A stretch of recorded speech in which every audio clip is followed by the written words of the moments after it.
लोग कहने लगते हैं फिर यादव समाज आया कहाँ से।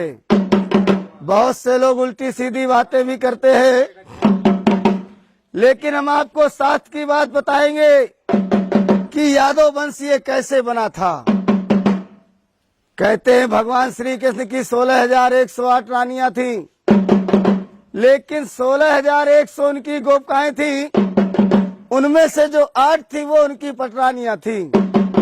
8 पटरानियों में जो रुक्मिणी नाम की रानी थी, रुक्मिणी की शाखा में एक प्रद्युम्न नाम का पुत्र हुआ था। प्रद्युम्न से अनिरुद्ध हुए थे, अनिरुद्ध से 4 पुत्र पैदा हुए थे।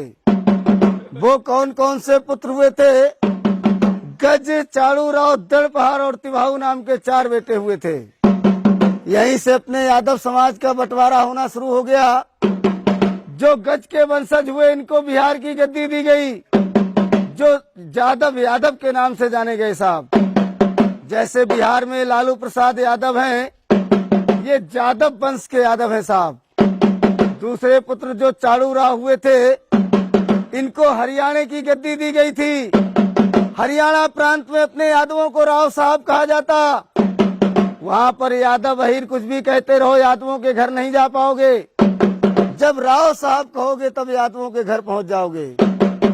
तीसरे पुत्र जो दड़पहार हुए थे, इनको देवगिरी की गद्दी दी गई थी। इनको महाराष्ट्र का राज दिया गया था। इनसे जो वंश चला उस वंश का नाम रखा गया देवगिरी यादव। चौथे पुत्र जो प्रीतिभाव हुए थे, उनसे रोहिले यादव यदुवंशी यादव बने थे साहब। हमारा कहने का मतलब ये हुआ कि आप लोगों का जो वंश है ये प्रीतिभाव से निकला हुआ वंश है। आप लोग यदुवंशी यादव हैं, जो भगवान श्री कृष्ण के वंशज है साहब। इधर भगवान श्री कृष्ण की दूसरी रानी जामवंती थी, जो जामवंत की पुत्री थी। उससे 2 पुत्र पैदा हुए थे, दृढ़ और श्याम। जो श्याम के वंशज हुए वो जाडेजा यादव, सिंधी यादव कहलाए, और जो दृढ़ से वंश चला था वो डढ़ोर यादव और कमरिया यादव बने थे साहब।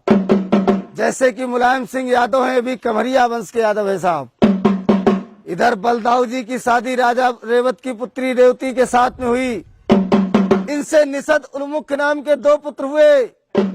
इनको महोबे मध्य प्रदेश का राज दिया गया, जो बनाफर यादव और दौआ यादव के नाम से जाने गए साहब।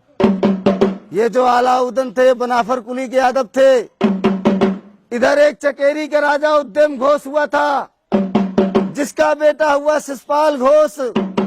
शिषपाल घोष का वध भगवान श्री कृष्ण ने किया था। तब रुक्मिणी को विवाह के ले गए थे, इसलिए शिषपाल घोष से जो वंश चला उस वंश का नाम रखा गया घोषी यादव। ये घोषी यादवों ने अपने यादव समाज से विद्रोह कर लिया था।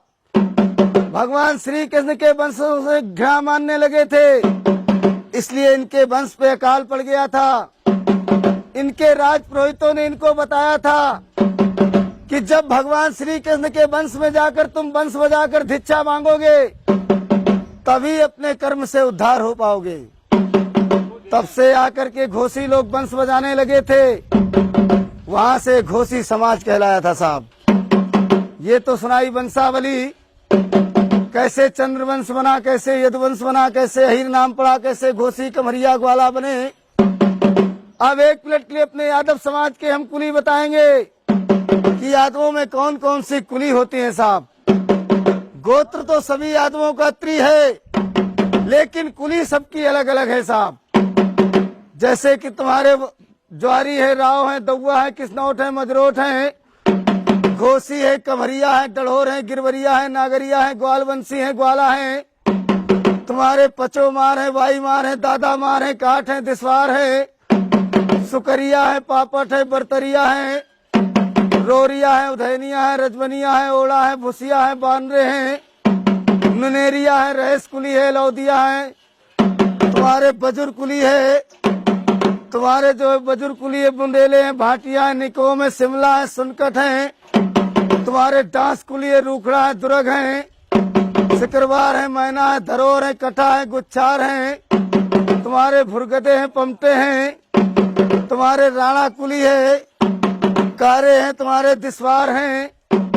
ऐसे करके 284 कुली है अपने यादव समाज में साहब। हमारे बड़े बूढ़े यही वंशावली कुली गोत्रों का बखान करते थे। यादव समाज के लोग, राजा लोग खुश होकर उनको दान दिया करते थे।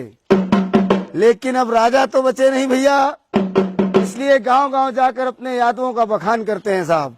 1 मिनट के लिए अपने यादवों की पहचान बताएंगे। कहते हैं 4 वेद 6 शास्त्र में ऊंची जाति अहीर, और ब्रह्मा भी तरसत रहे क्यों ना भय अहीर। यादव समाज की पहचान क्या हुआ करती थी? यादव समाज का जो गोत्र है वो त्रिगोत्र है। यादव समाज का जो वेद है यजुर्वेद है साहब। यादव समाज की जो कुलदेवी है महालक्ष्मी है। यादव समाज में जो पूजन होता था, होली दीपावली में तलवार का पूजन होता था। यादव समाज का जो झंडा था वो पीला झंडा था। यादव समाज का जो वस्त्र हुआ करता था मोर मुकुट हुआ करता था। यादव समाज के जो गुरु थे वो दुर्वासा ऋषि हुआ करते थे। एक पहचान और है यादवों की। कहते छाती तानत शान से चाहो जहाँ जात शरीर, छाती तानत शान से चाहो जहाँ जात शरीर, मान हान और कड़वचन सह नहीं सकत अहीर। सह नहीं सकत अहीर पड़े चाहे कितनों पिंगुल, सूली पे चढ़ जाए झुके नहीं सिर का सिंगुल। ये विशेष पहचान होती अपने चंद्रवंशी क्षत्रियों में साहब। लेकिन बहुत से यादव लोग ऐसे भी मिलते हैं भैया जिनके